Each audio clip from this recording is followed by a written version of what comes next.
Be ready. Start.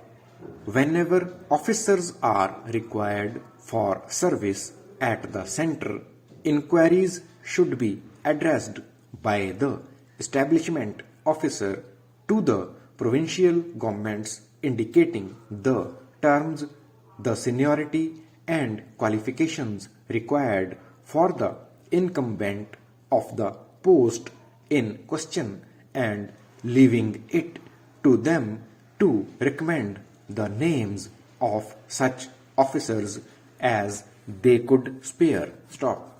Requests for the services of officers specified by name should not be made save in the case of officers who had already served at the center and had, with the consent of the provincial government concerned, been earmarked for further services if and when needed. Stop. All correspondence in such matters should be channelized through the establishment officer. Stop. This system worked well prior to the commencement of the war, when there was a sufficient number of capable officers in India both to meet the requirements of the center as well as the provinces. Stop. As the war progressed, the manpower requirements of the center as well as of the provinces increased rapidly. Stop. The tendency on the part of the heads of central departments directly to negotiate with provinces in disregard of the established system increased with the increase in demands for officers. Stop.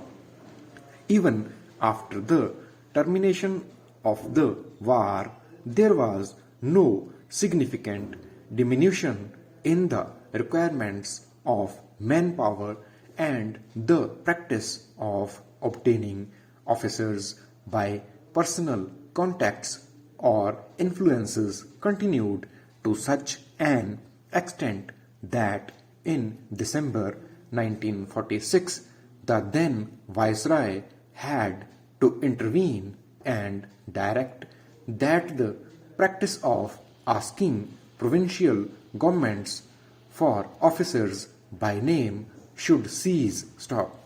The position deteriorated further, however, owing to the serious manpower shortage caused by the political changes that took place in August 1947. Stop.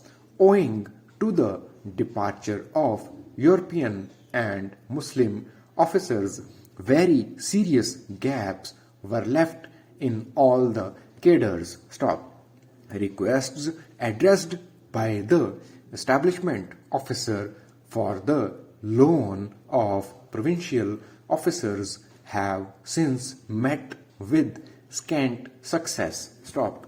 In the result, the needs of the center had continued to be met to a large extent by negotiations at ministerial level. Stop. Such negotiations involved, among others, the following serious evils. Stop. They result in preferential treatment of particular officers who happen to be known to particular ministers. Stop. They lead to personal approach and maneuvering by individual officers to the disadvantage of their more scrupulous colleagues, and they put the provincial governments in a very embarrassing position if an officer whose services are asked for is not in the list of officers. Stop.